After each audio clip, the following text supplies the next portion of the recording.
Welcome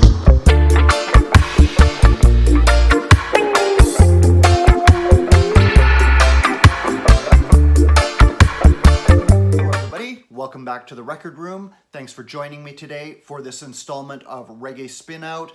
Lots of snow outside as I record this, starting to look a lot like the season. A bit of news from the reggae world before we get started.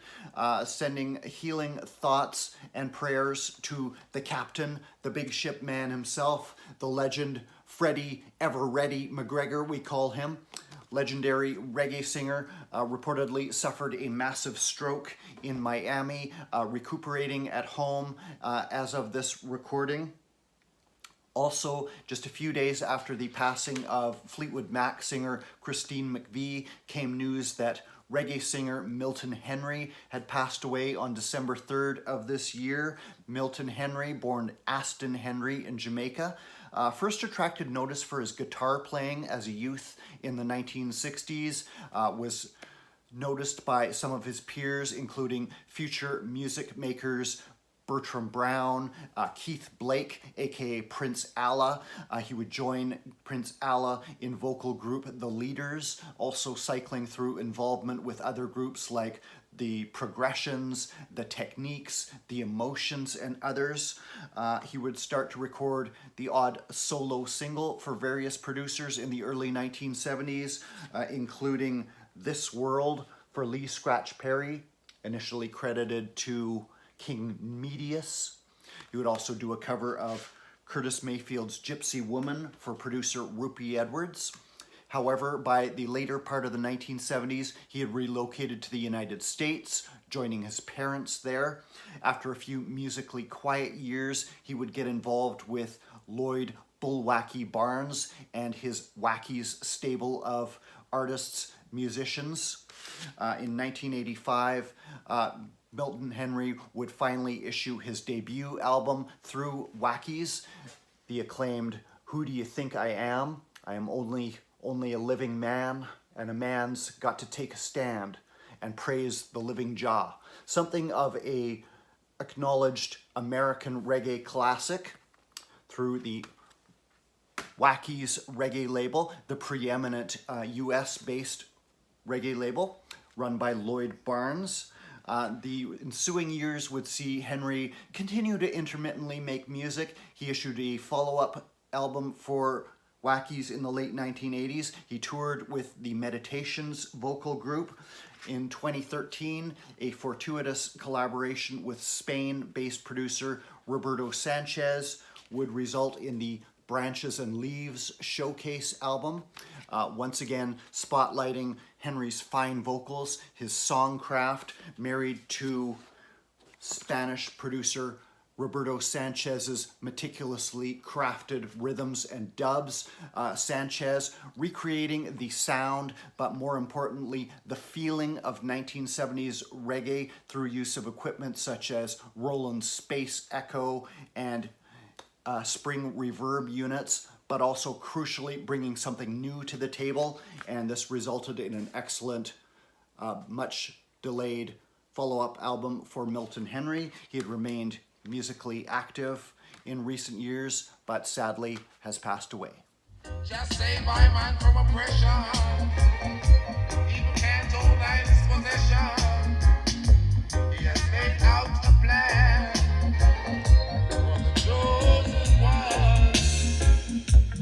Who do you think I am? I am only a living man. And a man got to take a stand and praise the living Jah. Jamaican Boris Gardiner drew acclaim not only as singer, band leader, arranger, but especially as a bass player, where his fluid, melodic bass lines would lay the bedrock for many of the iconic hits to emanate from Lee Scratch Perry's Black Ark studio in the 1970s. As an artist in his own right, he had an early pop reggae crossover hit with Elizabethan reggae, issued a couple of solo albums in the very early 1970s, such as Reggae Happening for Byron Lee's Dynamics label. Early reggae style here, fronted by Boris Gardiner. Following those albums, he would form his own band, the Boris Gardiner Happening, which would issue some LPs of its own, such as Sledgehammer. The Happening would include a solid roster of players anchored by Gardiner's bass and include a very young Earl 16 Daly on vocals. This one would appear on the Water Lily label and include covers of the Stylistics' Hey Girl, Come and Get It, and Barry White's Satin Soul, showcasing Gardiner's more uptown-oriented, more crowd-pleasing and accessible side, and his facility for R&B, soul, funk, his overall versatility. This versatility would see him tapped as a session player for hire by a variety of producers, including the lesser-known Alti East, who would issue a number of 45s utilizing the musical talents of Gardiner and The Happening on his Ultra Records label. In the mid-1970s, 2 dub albums were issued by Alti East on the Ultra Records label. Very rare and obscure dub albums. Original copies have sold for over $1,000 each. These have just now been reissued by Now Again Records under the names Ultra Super Dub Volume 1 and Volume 2. The originals, very fly-by-night, crudely drawn covers, little info on the actual LPs other than the track listings, but now firmly credited on these reissues to the Boris Gardiner Happening, and in much better sound quality than you're going to find one of those expensive originals. Expansive liner notes by reggae authority Jeff Chairman Mao, telling the story of Boris Gardiner and the Boris Gardiner Happening. Gardiner himself was unaware these dub albums had even been issued for a long time. Not even 100% sure he plays on all of the tracks on here, but he definitely plays on the majority of them. A lot of dub albums were issued in the 1970s to capitalize on the initial dub craze. These albums actually better than they needed to be honest. They've obviously had some care, attention done to the mixing, and it's overall a brighter, more up-tempo sound than some of the dub albums of the time. Again, coming from Boris Gardiner's facility for pop and soul crossover-oriented material. There's a couple of versions of Tony Scott's Freedom, which brings in a more tense, dread mood for the roots lovers on here. One slight note about pressing quality, probably won't show up on camera, but there's a very nasty pressing rash, blemishes across both sides of my copy of Volume 1. Volume 2 looks better. However, both sound very good. Seems to be strictly cosmetic in nature. Was on the fence about these ones when they were first announced. I wasn't sure I really needed these dub albums in the collection, but they're a very enjoyable listen for any lovers of dub.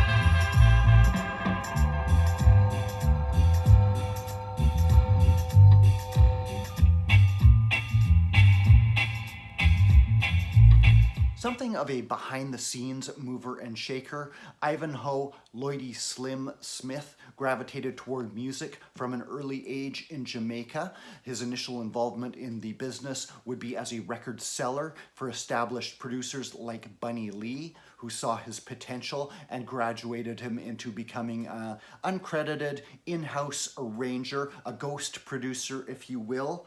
Slim would have a similar arrangement with Channel 1 Studio when it opened in the 1970s, reportedly producing DJ Iroy's lewd hit Welding, which appeared here on the Well Charge imprint for Channel 1 Studio. Reportedly, actually, Lloydie Slim producing that one for Channel 1. In the meantime, Slim would be hustling, procuring rhythm tracks that he could then put out as his own productions as resources permitted on his own label, Record Smith. His only LP credit would be the debut album by DJ Prince Farai, Psalms for I, which Slim was inspired to create after getting the idea to do an entire album's worth of lyrics from the Book of Psalms over rugged reggae rhythms and voiced by the gruff-voiced DJ Prince Farai, produced by Lloydie Slim for Micron Music. This actual copy, UK pressing on Carib Gems, the debut album by the legendary Prince Farai. Not a bad production credit to have. But finally, Slim would relocate to the US, continue his involvement in music, but very much an under-the-radar figure. Finally, this year, New York-based label DKR Records have issued a compilation of his 1970s productions in Jamaica, Roots from the Record Smith, red silk-screened cover edition here. There's also a blue one, contains some of his songs with singer Ronnie Davis, whom he had a productive relationship with. DJ Iroy, again, coming up with Look a Boom, featuring the immortal opening lyric, Don't Check Me With No Lightweight Stuff, which gave its title to a 1990s Iroy compilation on Blood and Fire Records. Also Ronnie Davis's majestic Power of Love. Elsewhere, Hortense Ellis coming up with the more obscure Mr. Lee. Hortense Ellis, sister of Alton Ellis. Cornell Campbell on here. Tapazuki. Finally, Lloydie Slim beginning to be recognized for his contributions to music.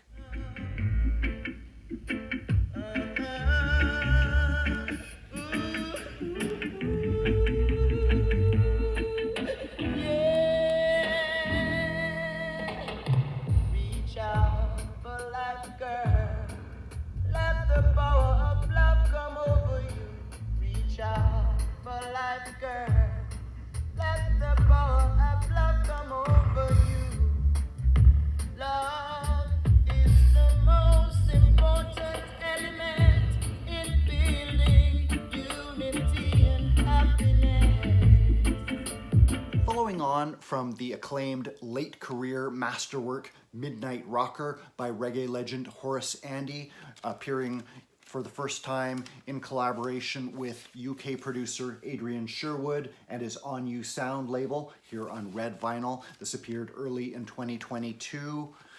Saw the singer reimagining, reinterpreting some of his original classics, some that he did with Massive Attack, some new songs as well, written in collaboration with Jeb Loy Nichols. Late in 2022, Sherwood has re-envisioned the album as a sequel entitled Midnight Scorchers. Not strictly speaking a full-length dub version, it is dub. However, there are also additional DJ vocals by Daddy Freddy and Lone Ranger, giving it something of what Sherwood calls a sound system feeling. It has even more of a fractured, insomniac, late-night landscape of wandering the streets of London, with Horace Andy's disembodied voice floating in and out of the mix. Translucent orange vinyl here. An excellent reinterpretation, re-envisioning of a late model landmark from both legends. Horace Andy, sweet like brandy, on your sound, Sherwood, yeah, a friend. So make us then turn up the bass, turn up the bass. Want to see the people them a jump up in the place. Aye, turn up the bass, turn up the bass. We don't have no time, yes we waste. Hey, Mr. Baser, play a song for me. Keep on playing it all the while. Right from that steel dog. Keep on. I've been falling behind on showing the latest releases from venerable UK reggae reissue label Pressure Sounds, which since the 1990s has been putting out a series of excellent reggae releases, which shows no sign of stopping, thankfully. Their final effort of 2022 is no exception, and another fine addition to their discography. The frail-voiced singer Patrick Andy passed away early in 2022 and astonishingly never received a full-length debut LP in the prime of his career. He did appear on some split LPs, clash type LPs, where he had one side and another artist had the other side. This is from a very early stage of his career, working for producer Vivian Jackson, aka Yabby U, and based on a tape found in Yabby U's archives to have been called The Best of Patrick Andy, but never actually released at the time. Some of these songs did see release as singles, but it has been bolstered with alternate and unreleased tracks. For example, Call on Ja, worth the price of admission alone, previously unreleased at the time, astonishing. Patrick Andy, of course, based his vocal style and named his stage name after Horace Andy, who in turn had been named after a previous singer, Bob Andy, another in the generation of Andys, but a reggae singer who never got his due until this long overdue retrospective from Pressure Sounds appeared.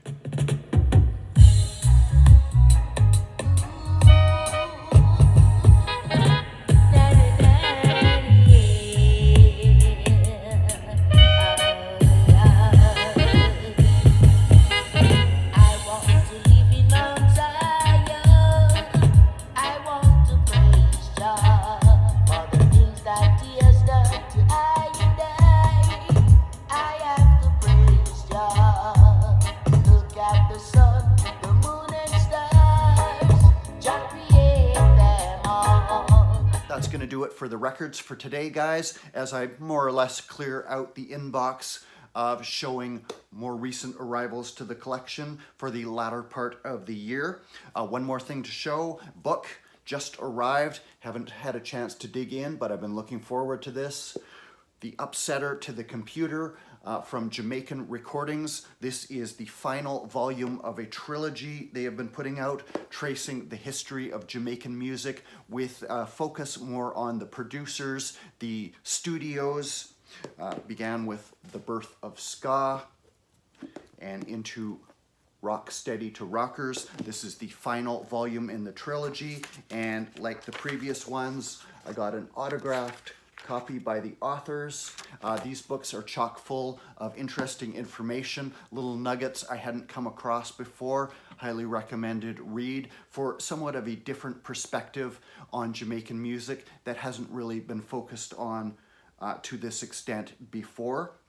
I've got one more video coming up, which I hope to get out before the end of the year, but this might be my last opportunity to come on here and wish everybody a Merry Christmas, best of the holiday season to everyone out there.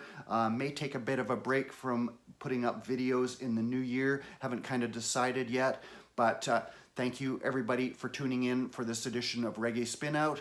Cheers and take care, everybody.